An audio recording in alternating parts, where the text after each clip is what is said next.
আমার বৈবাহিক সম্পর্ক বিচ্ছিন্ন হয়ে গেছে, এখন স্বামীর বাড়িতে ইদ্যত পালন করছি। ইদ্যত পালন অবস্থায় স্বামীর সংসারের কাজকর্ম করতে কি আমি বাধ্য?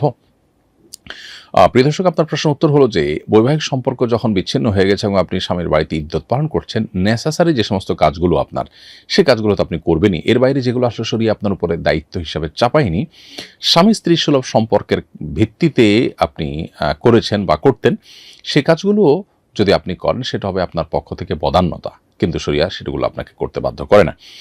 যদি এই সময় বিচ্ছেদটাও যেন সুন্দর বিচ্ছেদ হয়, পরবর্তীতে হতে পারে কখনো আবার আপনাদের মধ্যে মনের মিল হবে এবং আবার আপনারা একত্র হতে পারেন বৈবাহিক সম্পর্কের মাধ্যমে শরিয়ার নিয়মের আলোকে। সেক্ষেত্রে এখন যদি সুসম্পর্ক বজায় রাখার খাতিরে সে কাজগুলো কন্টিনিউ করেন, সেটা দেখতেও সুন্দর। বিচ্ছেদ হয়েছে সেজন্য আপনি স্বামীর বাড়িতেই আছেন কিন্তু সে কাজগুলো বন্ধ করে দিয়েছেন, এটা দেখতে কিছুটা দৃষ্টিকটু হয়, কিন্তু শরীয়ত আপনাকে বাধ্য করে না। আপনি চাইলে সেগুলো নাও করতে পারেন। আর নেসেসারি আপনার যে কাজগুলো আপনাকে করতে হয় সেগুলো তো আপনারটা আপনি করবেনই। এর বাইরে অতিরিক্ত কাজগুলো করতে আপনি বাধ্য না।